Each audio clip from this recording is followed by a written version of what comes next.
Halo semuanya, selamat malam. Saya Zain Silawati Putri, 240 430 10024 dari Prodi Ilmu Komunikasi dari kelas Bela Negara G142. Jadi di sini saya akan menjelaskan garis besar mengenai artikel yang saya buat yang berjudul Peran Komunikasi Keluarga, terutama orang tua ya dalam penegakan Pancasila di era digital. Jadi mungkin ini adalah topik utamanya adalah orang tua ya, lebih ke orang tua. Sekalipun memang keluarga, tapi orang tua di sini memiliki peran yang sangat penting dalam pendampingan anak, terutama di era digital. Kenapa? Karena uh, kita bisa lihat sendiri bahwasanya ketika anak-anak itu sudah kedoktrin dengan media-media. Jadi di ilmu komunikasi itu saya mempelajari mengenai bagaimana media itu mempunyai kontrol terhadap penggunanya. Ketika media itu sudah terdengar sangat-sangat ngeri ya ketika media itu memiliki kontrol, dia bisa memengaruhi cara kita berpikir, media bisa memengaruhi cara kita berperilaku ke sosial dan budaya kita. Jadi itu mungkin akan ditanggapi ke orang dewasa itu akan ditanggapi dengan sebagian besar orang akan menanggapi dengan secara kritis. Tapi ketika kita membicarakan soal anak-anak, jadi ketika anak-anak itu tidak dalam pengawasan, terutama dalam usia-usia yang rentan seperti 11, 12, 13 tahun, itu biasanya anak-anak masih berpikir lebih condong ke hiburan dan mereka akan mengonsumsi atau mereka akan memaknai suatu informasi, suatu berita dan suatu konten-konten yang ada di media sosial itu dengan mentah-mentah biasanya.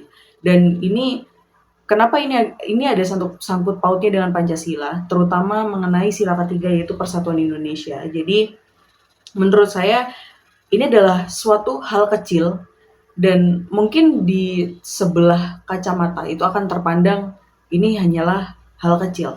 Tapi ketika kita pandang lebih jauh, ketika hal kecil ini akan terus-menerus terjadi ketika kita melihat bahwasanya sudah banyak sekali anak-anak yang terkontaminasi dengan banyak sekali media-media yang mereka konsumsi, itu akan menjadi hal buruk yang nantinya akan menjadi hal besar. Mereka bisa menjadi salah satu contohnya adalah superior. Mereka akan merasa superior di lingkungan mereka seperti FOMO ya.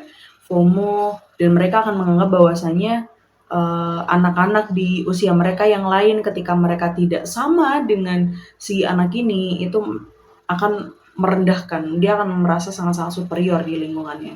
Nah, di sini media itu juga bisa menjadi jadi media itu sudah terstruktur sekali ya. Media itu sudah dibingkai bagaimanapun caranya, bagaimana ini pendekatan-pendekatannya dan segala macam. Dan itu akan sangat-sangat memengaruhi cara anak-anak itu berperilaku. Nah, di sini peran orang tua berlaku. Jadi orang tua itu harus membimbing bagaimana caranya anak itu bisa tumbuh kembang dengan pemikiran yang oh ini loh dampak buruk yang bisa membawa ke suatu hal yang buruk. Oh ini dampak baik yang bisa di-develop, yang bisa dikembangkan nantinya ketika dia beranjak dewasa. Nah, di sini perpecahan Indonesia bisa terjadi karena ketika kita sudah menganggap bahwasanya budaya lain, kita menganggap bahwasanya suku lain itu di bawah kita, itu biasanya tuh itu akan sangat-sangat bisa dibawa oleh anak-anak ketika dia masih kecil dan dia besar. Itu dia bisa memasang stereotip dari dirinya sendiri dan dia akan memandang bahwasanya oh budaya itu tidak lebih baik dari budayaku.